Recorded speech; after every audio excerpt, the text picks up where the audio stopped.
I'm Deana. And I'm Suzanne, and thank you so much for tuning in to the Rise and Shine It's Hypno Time podcast. With Deana and Suzanne. That's us. The purpose of this podcast is to help you along your healing journey, to become the very best version of you that you can be, and to create the life of your dreams.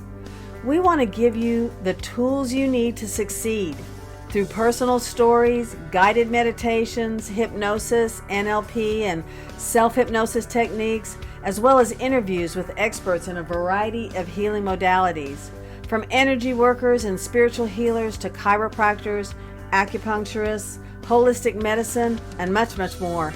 Yes, and we also want this podcast to be a place where people can come together, share stories, and be reminded that you're not alone. In fact, the healing journey is a lifelong journey, and we are just so thankful that you're choosing us to be a part of your journey and that we have you to be a part of ours as well. And with that being said, let's start the show.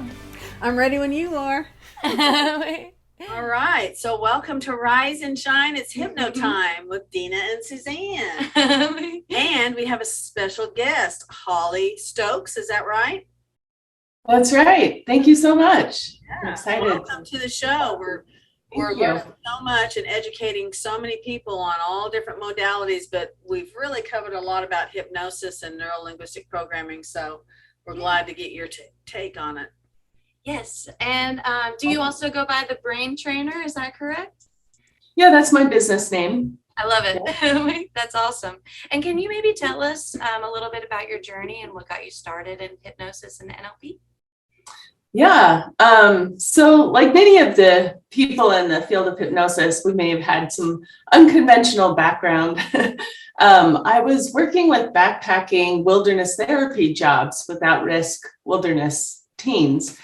And hoods in the woods, we're hiking kids around, helping them work on self-care, accountability, self-esteem, communication, particularly. And we had psychologists that had come in and interview the kids and kind of see what their patterns were. And then as the counselors, we were to help them follow through on this psychology homework. And so we saw the kids really struggle, even though they knew their pattern, it wasn't enough to change it. And they continued to struggle with those same things. Little Johnny needs to open up more, or so-and-so needs to be sharing and connecting with the group or taking responsibility. So consciously, they knew their pattern, but they still had a hard time putting the pieces together to make a change. And then, so that work led me to finish my degree in psychology. And I say I collected universities. It was my fifth university that I finally ended up graduating with. But going through the psychology coursework, I remember one of my teachers was talking about the placebo effect, and she was showing this video of someone undergoing brain surgery using no anesthesia, only hypnosis. Wow. And I was blown away. And how is this possible that this person, they're able to overcome the pain response to, use hypnosis as an anesthetic. So I was fascinated with it and, raised my hand. What's going on here? That's hypnosis. We're not going to talk about it. What? So I found a local school and got into a joint certification in NLP and hypnosis. And it's been phenomenal. It was like, this is what I wish I'd had working with the kids. That's all about having those tools with those young minds and being able to do some immediate changes. Yeah, that is so cool. Did you see the actual beginning of the brain surgery? Did you see the hypnosis performed before they got into it, or did you just learn when you were watching? Yeah, they didn't show that part of it. It just showed like the example of it. It had multiple, stories about different applications and stuff like that. Yeah, that's neat. Wow. Yeah, that must have been incredible to see. Yeah. I went back to look for one of those videos because sometimes I share it with my hypnosis students and I can't find it. It's been pulled. So it's got to download them when you can, Yeah. I agree. You never know how long something's going to stay up. And yeah. How long ago was that? Oh, it's probably been about 15 years now. Well, actually, I know it was up recently, like within 3 years, because I've shown it to some of my hypnosis students before. That recently went to find it, and then it's like link not found. So not unfortunate, but more good stuff on the placebo effect and harnessing the power of the mind, and research. It's coming out all the time, so I try to pay attention. Or any opinions about the placebo effect that you'd like to share? Yes. So it's this phenomena that we have known about in the scientific field since like the 1930s, actually since about the 1700s. They've known about this phenomenon that how people think about something will actually affect their result, right? And so that's why pharmaceutical research has been established that it has to prove itself beyond a placebo. So when they administer, double-blind studies, this is where we get double-blind studies from, is that we recognize the mind has an effect. And so if we look at, the group that is the control group versus the group that is actually getting the drug, the mind is actually compensating or overcoming illness or the challenge to create a different result. So it's kind of the word placebo kind of gets dismissed. Oh, that's just the placebo. No, this is the power of the mind. This is the actual power of the mind. And how can we tap in and harness that for our own benefit or the benefit of our clients? In fact, one of those clips in that, it was a documentary with the BBC. One of these clips was they had done research on knee surgeries and double-blind study. They had to, prove efficacy beyond the placebo effect. So one group, like two groups of people, one group went through the actual surgery. The other group went through a mock surgery. So they had an incision on their knee. No surgery was actually performed. But the people in the placebo group actually healed as if they had had the surgery. Wow. Amazing. Wow. Amazing. Yeah. That's funny because I recently posted a video on, I don't know if it was my personal page or I think it was on my business page. And it showed a guy's, he had a drape over his arm.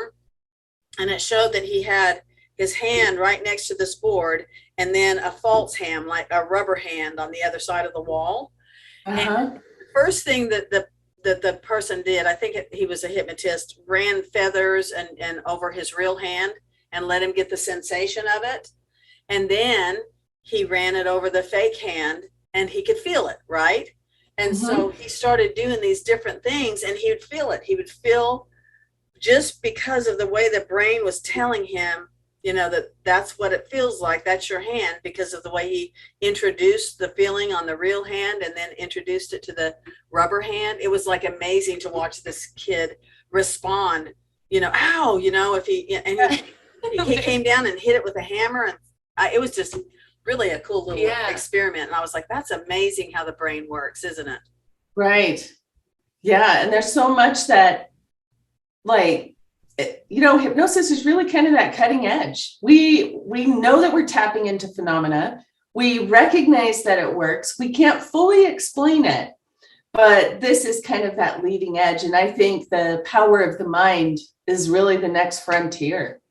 I agree. Definitely. Mm-hmm. And it's so good to hear you say that because that's what people are missing. They don't learn what hypnosis is or what NLP is because it's not taught in regular, therapies and classes and stuff like that. And so it's kind of dismissed, kind of how your, professor did. And they're such simple, powerful tools. It doesn't have anything to do with mind control, doesn't have anything to do with, somebody having to give up power. It is just simple tools that on a little bit different level that can create immediate switches. Yeah. And I often tell my clients, hypnosis is helping you navigate your own mind. Very good. It's all your own inner world. And if you can learn to shift, adjust, navigate, refocus, like you can be even more in charge of your own automatic habits and patterns. Yeah. And when I work with kids, it's interesting that you were, saying how much it would help them. Every once in a while, when I come across some teenagers or kids that are wanting to work on their self-confidence or sports performance or focus or whatever it is, I always tell them that you have an opportunity here that most kids don't get because it's not well known. You have an opportunity to go in and do something or be something or experience something that nobody probably in your school is. So take advantage of it. Decide what you want to do with it and let's work on it, so I get them really fired up about that. Yeah. That's awesome. And can you maybe tell us a little bit about how you use these skills in your own personal life as opposed to with clients? Yeah. So what I've really loved about the skill set of NLP and hypnosis is also the benefit of being able to work on myself. Right. And so when you know the tools and you can kind of, talk yourself through something or calm yourself down. I've had my own history of anxiety and traumas. In fact, my probably very first experience with hypnosis was with a psychologist that helped me, that also had the skill set of hypnosis. And we went in and did some inner healing work that was very powerful for me. But then from past negative events and traumas, there's the residual anxiety or the belief patterns and all of that bundle of junk that we end up carrying with us. We accumulate. Yeah. Yeah, so it can be a process of kind of untangling that, but it's really helped me to build my inner calm, to get out of like emotional loops, anxiety, depression, and just be more in charge of my own emotional system, rather than getting bantered about by by the emotions of life and what's going on. Now, you use that for yourself. Do you also use that with your family or do you stay away from that, or are you able to invite your family to participate in some of this? A little bit of both. Like you have to be careful when you see that line, because you have to ask sometimes, are you wanting help with this or just trying to vent? Right. So, but yeah, I've had some family members go through some of the trainings as well. So my brother, my mom. And so it is fun to be able to have that common language about the brain and understanding how our old patterns are affecting our emotions and maybe why our communication is getting garbled because our mind is interpreting it a different way, right? Our mind is kind of interpreting it from our old past wounds or some of our mental baggage that we might be carrying. So, and in my personal journey, so I not only have learned to manage my brain, my emotions better. Doesn't mean, hypnosis doesn't mean you're not going to feel negative emotion, but it helps you crawl out of the ruts quicker or get out of those potholes in the road faster. Just recognize them, right? You're able to go, wow, I'm in a space that I don't need to be in, right? And then get yourself. Yeah. Perfect. And I also attribute the NLP and hypnosis skills for myself in helping my mind and body system overcome an autoimmune condition as well. The doctors didn't really have a good response for it. They're like, here, take this pill. It'll probably give you cancer in 10 years, but that's the best that we could do. I think things might have advanced since then, but pain-free, medication-free, and I feel amazing. So I'd love to hear more about that. Do you want to share a little bit about that? Sure. So I was, at the time, I was learning the skills of NLP and hypnosis. And along that same window of time, I was working as a whitewater raft guide in Oregon. So cool. Wow. Yeah. And, I started to notice I had bruises that were showing up and didn't really understand where they were from. I would often not remember, like if I bumped something, I would get a bruise that was, a lot bigger than what you would expect. So I went to the doctor and started going through tests. And then finally it was confirmed that I had an autoimmune condition. And And so the autoimmune, it's where your immune system starts attacking different aspects of your body. So if you've heard of like Hashimoto's, it's thyroid, the immune system is attacking the thyroid. So basically your immune system becomes on overload, or it becomes over responding, right? Almost and so somehow it's exaggerated reaction. Yep. So somehow it's confusing your body's own tissues with foreign invaders. It's meant to attack foreign invaders, but it's getting confused as to what is you versus what is the invader.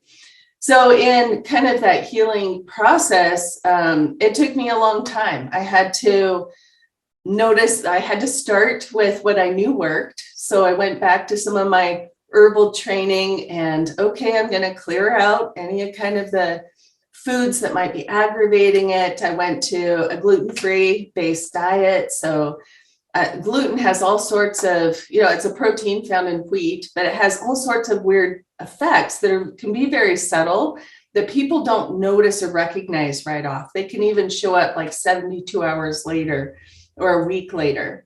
So a lot of inflammation, pain. I was having a hard time moving. By kind of adjusting my diet and what I was eating, I could reduce that pain to about 50%. And so I started to learn to manage it. And then, of course, the tools of NLP and hypnosis. So here's kind of another funny thing, too. Even though we know what to do, like, okay, I'm going to not eat bread. Right. Why do we get cravings for it? Like, oh, I need a cinnamon roll. Right. Yeah. So I think kind of decoding this for me, it related to a deeper sabotage. That part of the expression of this condition was that my unconscious mind was trying to express feeling bad because at the deeper level, I had unhealed trauma. I gotcha. Does this make sense? It's all connected. Yeah. Everything. Yeah. That's why they say sometimes in NLP, where do you feel this? And sometimes it's in the throat, or sometimes it's in the shoulders, or sometimes it's in the gut. So it is all connected, and it does kind of manifest itself physiologically through your body, doesn't it? Yeah, and that's a really good point. It's we've kind of learned the model of mechanistic operating. That's kind of our biology model. But there's really another way to see things. And one of the quotes, and this comes from systems theory, to recognize everything's interconnected. One of these quotes is, there are no fences in the body.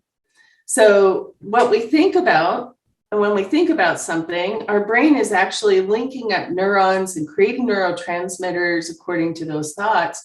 And then our body, our physical body, is responding to that stuff. A good example is the stress response. So when we think about the things that cause us stress, it's not really, like the tiger that's going to hunt us down and eat us anymore. But the things that are causing us stress, our body is physically responding through that nervous system the same way. And so our body's releasing chemicals and hormones. And of course, all of this creates more chaos in our inner world if we're not clearing out that stress. Yeah. That is so interesting too, just how, I don't know, the traumas and the emotions, like if they're not dealt with over time, they do form in a way where you have to pay attention to it, whether it's like a physical illness or, Yeah, that's why you need to kind of ask yourself what's going on and check in and find that balance too between nutrition, mindset, practice, all of those things. And that's what you're good at. That's what you do there, isn't it? Yeah, thank you. It's and it can be a process. It can be a little tricky too, kind of unhooking those patterns. And so kind of to my advice to someone, if they're dealing with an illness or challenge, is to have patience and be consistent, like making that time for yourself every day. Another challenge is that when we get feeling better, and I know this is true in my own history, I would forget about it. I feel good. Just forget about it. But it still can be in the background. discipline and commitment and Yeah. through and all that stuff is one of the things that we do with hypnosis as well, because we can give you a lot of the tools and the keys, but if you don't commit yourself to it, if you don't become conscientious of it, if you don't work the program yourself, then you'll fall back into those older patterns. Yeah. That's great stuff. Yeah. I love it. It is.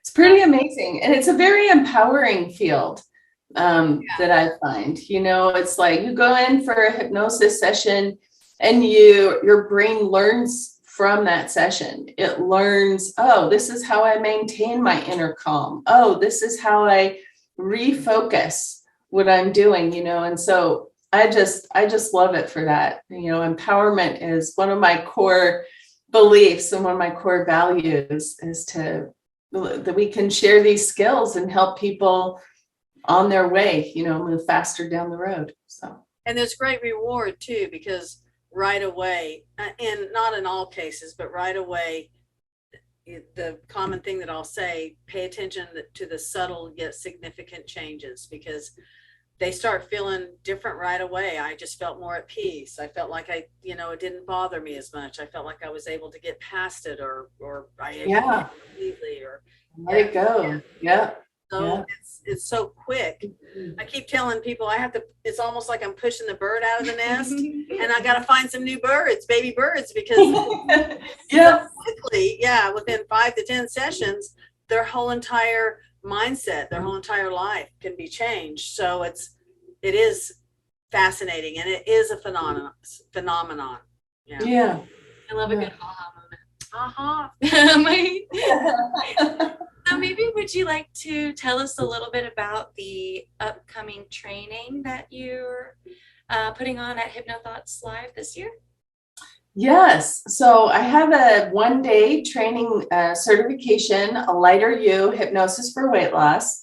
So I know for many of us, when we go through hypnosis training, it's giving you a solid set of skills, but then applying it to specific areas. Like hypnosis is continued learning for the rest of your life, right? If you're in this field, it is so fun and so exciting to learn about all these different topics, applications. So anyway, at this training, we're focusing really on weight loss, which is all mind-body connections, looking at how do we change these, I call them stress brain habits, that our brain is coding or running stress in the background. And of course, kind of like that example I mentioned before, even though we know the right things to do, why are we then craving the wrong things?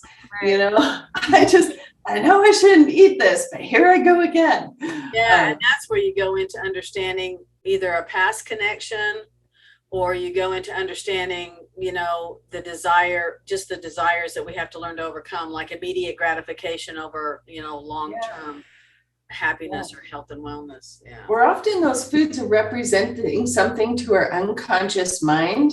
Like, I don't know how many times I've heard chocolate means love, or, M&Ms mean fun and celebration, or birthday cake, white cake means birthdays and family time.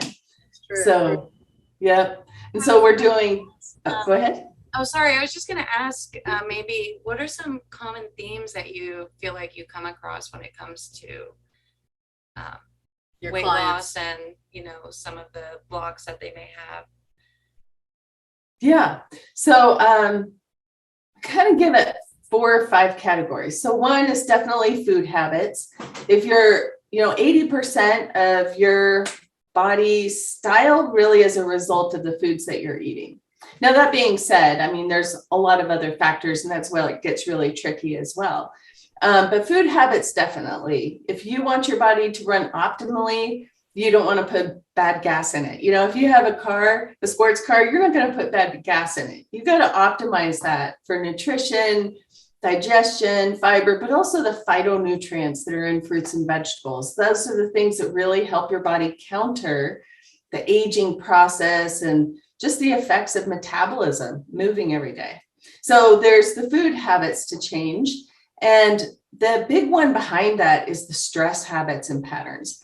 So why are we choosing the wrong foods? usually there's some kind of root to a craving.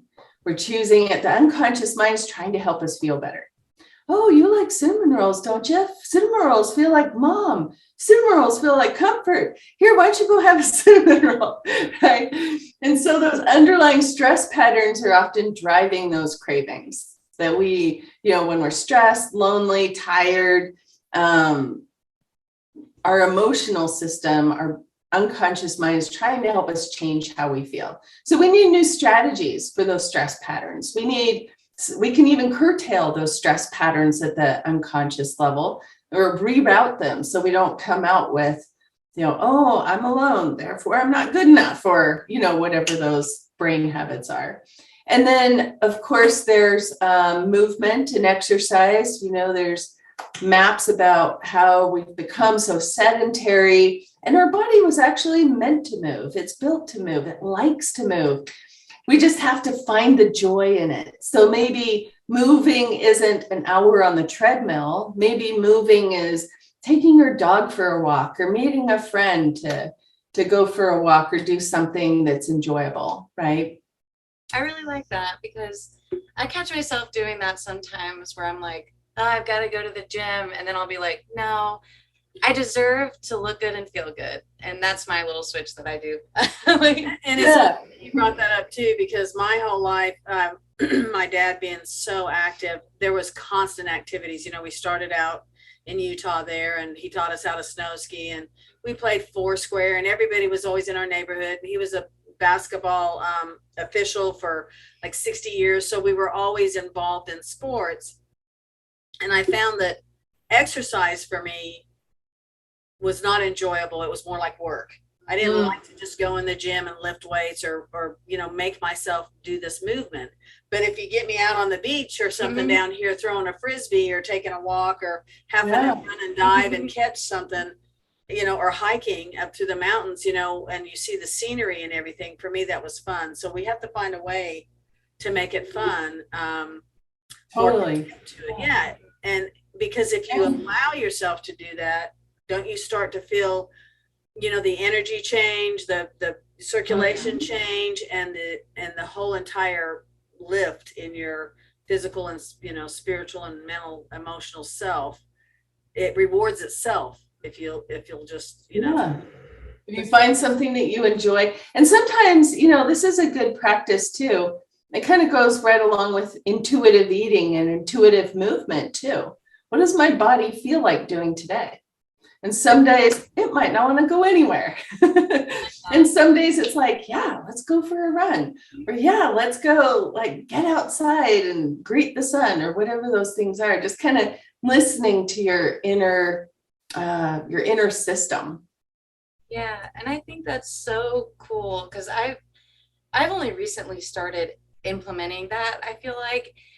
And okay, so I really hate bananas. I don't know why. And every once in a while I'll get these really strong cravings for them. And, I just started listening to my body. I'm like, okay, well, I'm going to go get some bananas and start eating them. And, a few months later, I found out that my body was really deficient in potassium.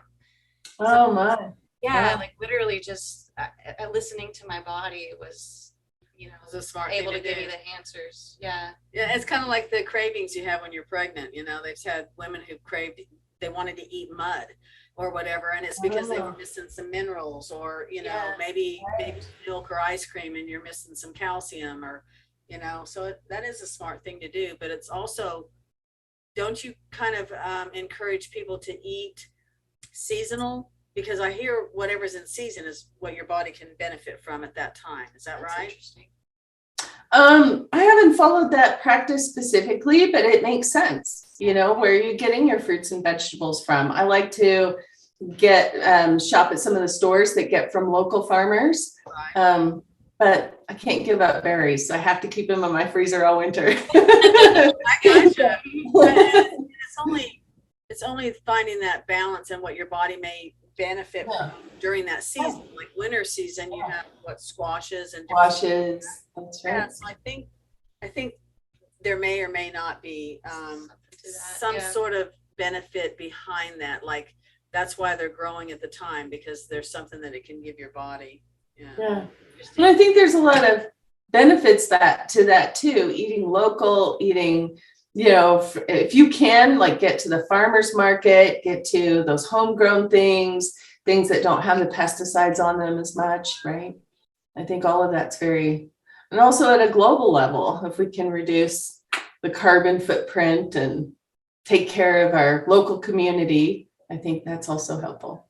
Oh, you do It's a win-win-win. Yeah, you do a lot of great things up there, Holly.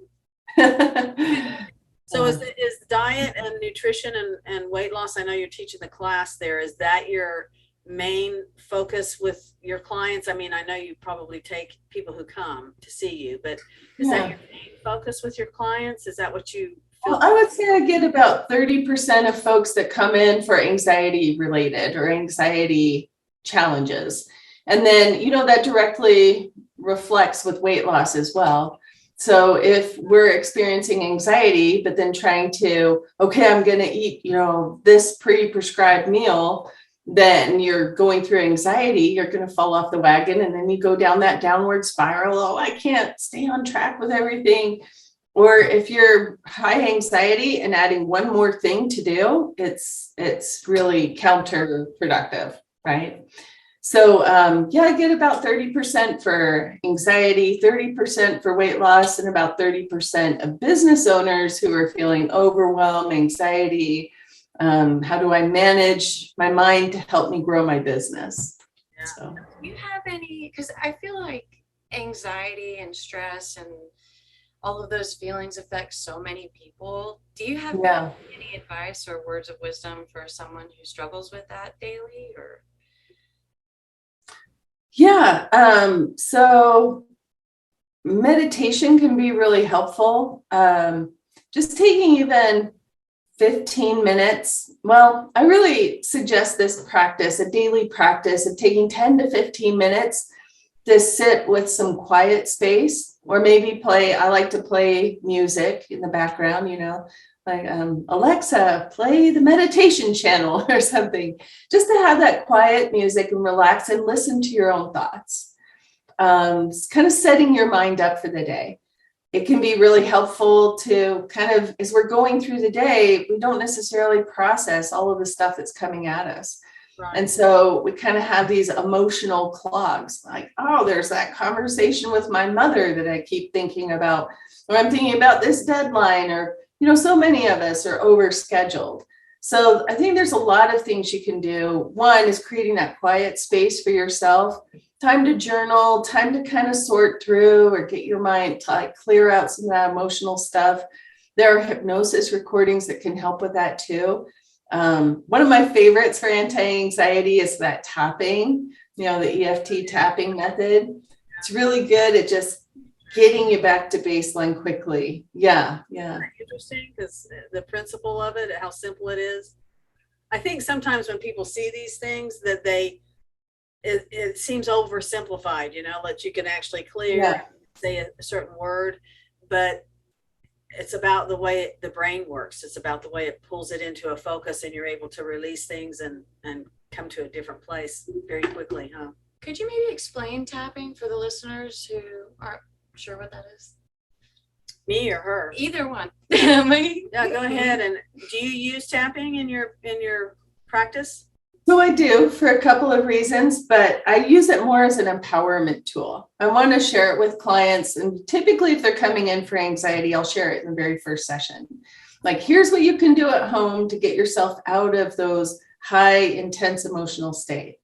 So it's basically a series of tapping. It's based on points that they use in acupuncture, and it's a series of points, so top of the head. And then you pair it along with a phrase. So even though I feel this feeling, and I've kind of changed the phrasing to, I come back to my center now. So the original, there's a lot of different forms about the phrases to say. I find people have more of a reference for I come back to my center than some of the other verbiage that is out there. And so we want to acknowledge the emotion and then redirect where you want the brain to go to. Okay, I'm feeling this. Go ahead. Be comfortable maybe just taking us through a quick little scenario of it where where anybody who might be listening, if they can sit in a place without doing anything, that you can actually take us through it and experience it? Would you be able to do that? Yeah, sure. So and I always like to pick an example of something that's been in your experience that may have been causing emotional upset or stress in the last couple of weeks. Even if it's not happening now, your mind is still referencing that stress or anxiety, right? So just kind of have in your mind, pick, maybe it was a conversation that didn't go as well as you would like, or maybe it's even driving in traffic, just something that caused you stress over this last week. And just give me a nod of your head when you have something. Yeah, I'm gonna close my eyes on this. So don't Okay. close your eyes if you're driving, anybody listening. Yeah, Yeah, make sure you're sitting still and you're not doing anything you're not supposed to, that you need to be responsible for. right. Okay, I'm gonna close my eyes on this. And then the other piece is I like to help people recognize how intense that feeling is. So thinking of that situation that was causing, we'll just use stress because it's pretty general word, but thinking about that event, as you think about it now, notice that level of stress, scale of 1 to 10. As you think about it, you can feel it kind of coming back up a little bit. And then just give me a number on that scale of 1 to 10. And Suzanne? 7. Okay. And 7. Deana? Okay, great. And now we're going to just start tapping on these acupuncture points. Start tapping on the top of your head and repeat the phrase, even though I feel stress. No, I feel stress. Even though I feel stress. I come back to my center now. Come back to my center now. Even though I feel stress. Even though I feel stress. I come back to my center now. My center now. Even though I feel stress. Even though I feel stress. I come back to my center now. I come back to my center now. Even though I feel stress. Even though I feel stress. I come back to my center now. I come back to my center now. Now changing to tapping on the inner corner of your eyebrow. Even though I feel stress. Now I feel stress. I come back to my center now. I can come back to my center now. Even though I feel stress. Now I feel stress. I come back to my center now. Come back to my center now. Even though I feel stress. Now I feel stress. I come back to my center now. Come back to my center now. And now the outer corner of the eyebrow. Now we're going to change up the words a little bit. And I'll just share with you the ones I most commonly use. And of course, you can creatively change them as according to whatever situation. Even though I feel stress. Even though I feel stress. I come back to my center now. My center now. And now, even though I felt stress. I felt stress. I come back to my center now. Come back to my center now. And whenever I feel stress. Whenever I feel stress. I can always come back to my center. I can always come back to my center. And I come back to my center now. Back to my center now. Right here, right now, I'm okay. Right here, right now, I'm okay. In this moment, In this moment, my body is safe and cared for, my body's safe and cared for, and I can figure it out. and I can figure it out. Life's just about figuring it out. Life's just about figuring it out. And I'm figuring it out. I'm figuring it out. And under your eye, even though I feel stress, Now I feel stress. I come back to my center now. Come back to my center now. Even though I felt stress, Even though I Felt stress. I come back to my center now. Back to my center now. And whenever I feel stress, Whenever I feel stress, I can always come back to my center. I can always come back to my center. And I come back to my center now. back to my center now. Now under the nose, even though I feel stress, Even though I feel stress, I come back to my center now. come back to my center now. Even though I felt stress, Even though I felt stress, I come back to my center now. Come back to my center now. And whenever I feel stress, Whenever I feel stress, I can always come back to my center. I can always come back to my center. And I come back to my center now. And I come back to my center now. And right here, right now, I'm okay. Right here, right now, I'm okay. My body is safe and cared for, and I can figure it out. My body is safe and cared for, and I can figure it out. Life's just about figuring it out. It's just about figuring it out. I'm figuring it out. Figuring it out. A day at a time, a step at a time. Day at a time, a step at a time. And under your lip, even though I feel stress, Even though I feel stress, I come back to my center now. back to my center now. Even though I felt stress, Even though I felt stress, I come back to my center now. Back at my center now. And whenever I feel stress, whenever I feel stress, I can always come back to my center. I can always come back to my center. And I come back to my center now. Come back to my center now. Right here, right now, I'm okay. Right here, right now, I'm okay. My body is safe and cared for, and I can figure it out. My body is safe and cared for, and I can figure it out. Well, life's just about figuring it out. I'm figuring it out. Every time, a step at a time, I'm figuring it out. One step at a time, Figuring it out. And now there's 2 points under your collarbones. You can just tap on both of those. Even though I feel stress, Even though I feel stress, I come back to my center now. Back to my center now. Even though I felt stress, Even though I felt stress, I come back to my center now. back in my center now. And whenever I feel stress, Whenever I feel stress, I can always come back to my center. I can always come back to my center. Come back to my center now. Back to my center now. Right here, right now, I'm okay. Right here, right now, I'm okay. And I'm figuring it out. Figuring it out. And take a break, checking in. As you think about that event, scale of 1 to 10, how stressful does it seem to you now? What event? Yeah. That's right. It's a pattern interrupt. Yeah. So it helps the mind switch tracks, gets us out of that Really emotion. out of your head. Yeah. I love that. I was even kind of laughing at the end, like I just didn't feel stressed. Yeah. That That's is so wonderful. cool. Yeah. And you can see it just took us a few minutes. I think it's probably been maybe 4 minutes as I've been kind of watching the clock there. But just, a quick round of that can help you kind of refocus. And, there's all sorts of different takes on this, the EFT, emotional freedom technique.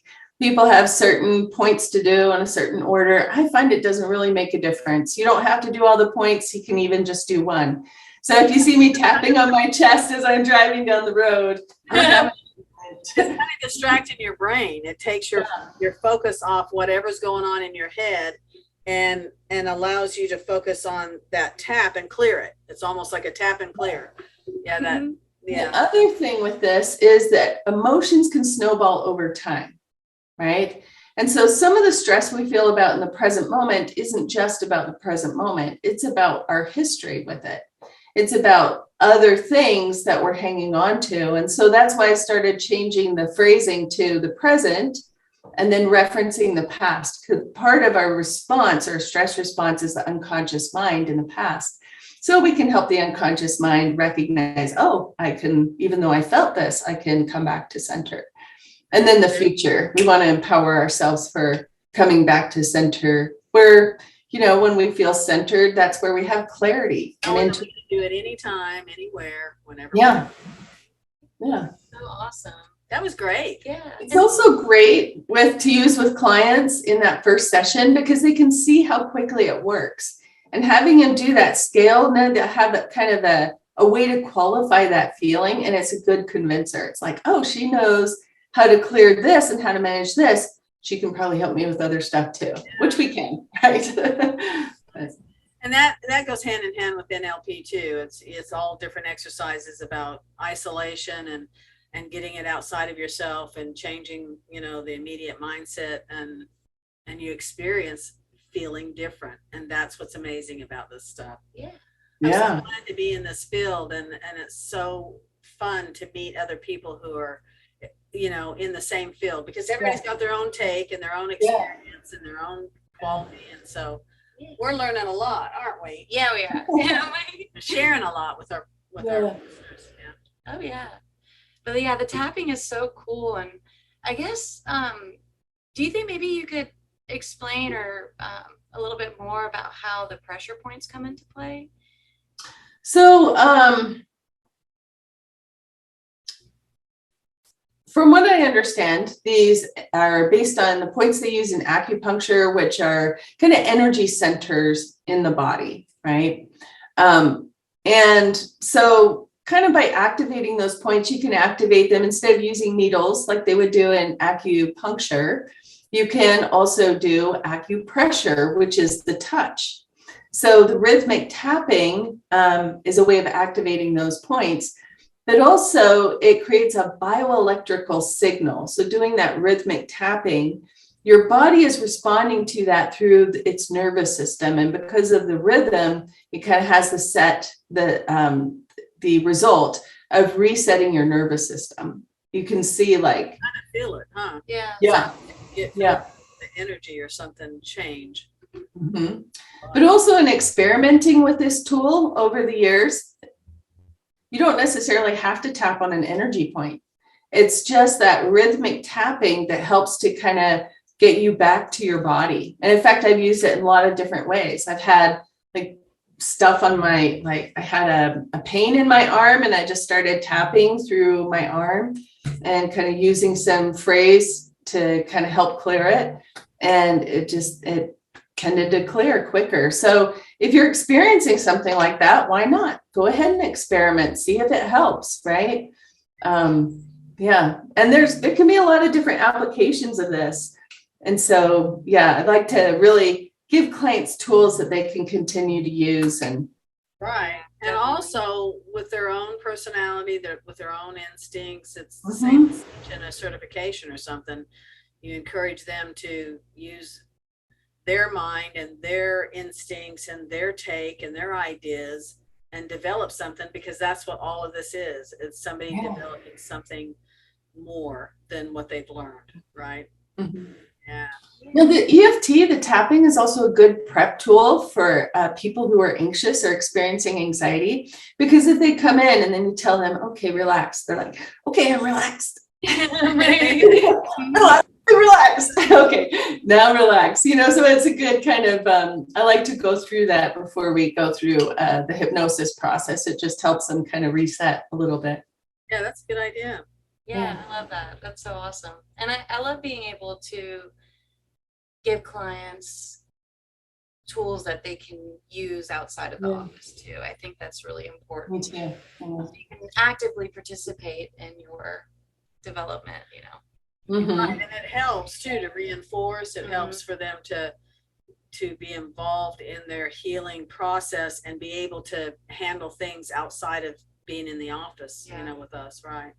Right. And we only get, like, depending on how your practice is set up, but often we're getting like 1 hour a week. And then they have to go back to their home environment, their stressful life, or the other, you know, whatever chaos they're going through. And so the more you can help them take it with them, you know, I think the more empowered people are in that process. Oh, that's great information. So what kind of activities outside of running your practice make you feel inspired and alive? Yeah.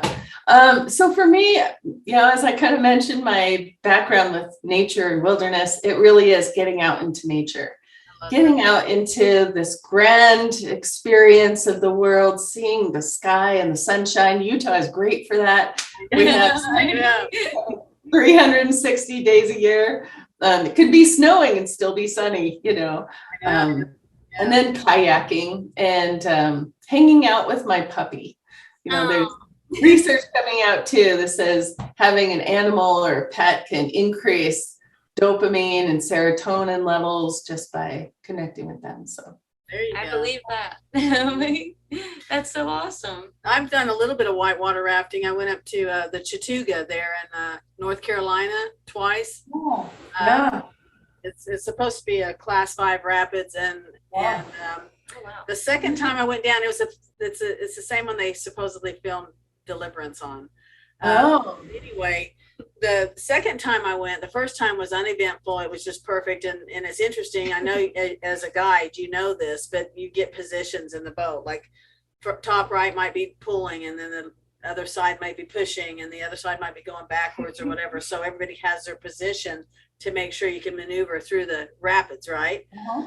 So we went up there the second time, and I think the guide was I don't know, I think it was on crack or something. because we got in the boat, and he's like, okay, let's just do a corkscrew, and he'd have a spin, and while we went down through these rapids, and I think I flew out twice. Oh my gosh.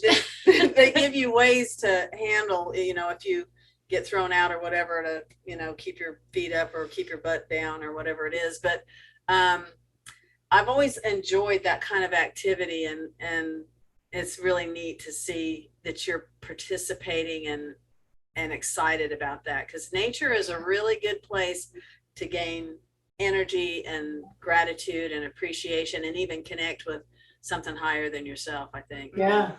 And humans are really good at making up toys. There's always new toys you can get out and play with. So yeah, definitely. Yeah, and I guess my last question for you here would be, what advice would you give to new and inspiring hypnotists? Yeah, one is get started practicing right away. Find a practice buddy, work with friends and family. Just get yourself comfortable with using the skills. The second thing I would say is kind of pick one thing to really get comfortable with. Like, I'm just going to focus. There's so much that we can help people with anxiety and stress, right? That's kind of foundational to a lot of other things. But pick one area that you're passionate about. Maybe you want to help kids. Maybe you want to help improve memory or learning, whatever it is. Just pick that one thing to get really good about it. Doesn't mean you have to just do that one thing. It's just the foot in the door, right? It's how people come in to see you. And then the third is learn marketing. I know it's not, not necessarily second nature to a lot of us, but marketing doesn't have to be hard or difficult. It's 8 to 10 things that you do consistently. So learn marketing and just start with 3. Pick 3 things that you can start doing and getting the word out and connecting with people. Yeah, that's great advice for, most anyone starting a business. Or actively in a business, right? Yeah. Well, that's You've great been advice. doing business a while. It's like, okay, just do 3 things really well. Yeah, Right. perfect. Go back to the basics. I love it. And if people want to get in touch with you to be able to, maybe work with you or get some coaching, how would they do that? Yeah, so my website is www.thebraintrainerllc, as in lima cat.com. So you can go to my website. There's a lot of resources there. I'm on Facebook, Holly Stokes, the Brain Trainer. I think that's also a similar, if you type it into YouTube, you'll probably see me come up there as well. Awesome. And the last segment that we have, we ask you a series of fast, fun facts so the listeners can get to know you a little bit better in a different way. So let's get started. Are you an early bird or a night owl? I'm probably an early bird. My bedtime is around 9 or 10, depending. Right. But yeah, like 9 or 10, I'll start falling asleep if I'm watching a movie or something. Yeah, you're okay. I'm definitely the same way, honestly. And do you know your zodiac sign? I do. I'm a Sagittarius. Awesome. Most of our dads are Sagittarius. Yeah. We love them. So. Yeah. When's your birthday? December 8th. Oh, cool. My dad's December 7th. My dad's December 6th. Oh, really? 7-8. That's pretty crazy. Wow. And so if you have one song that just gets you hyped up and excited, no matter when and where you listen to it, what would that be?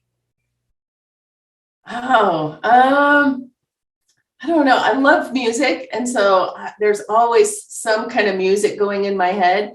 Like lately, it's been the soundtrack for Moana. I want to play the soundtrack again. I swear I've like learned Hawaiian from listening to some of those songs. That's cute. I love it. Yeah, music's always kind of changing. It probably depends on my mood. One thing that gets me kind of amped up, I would say Pink.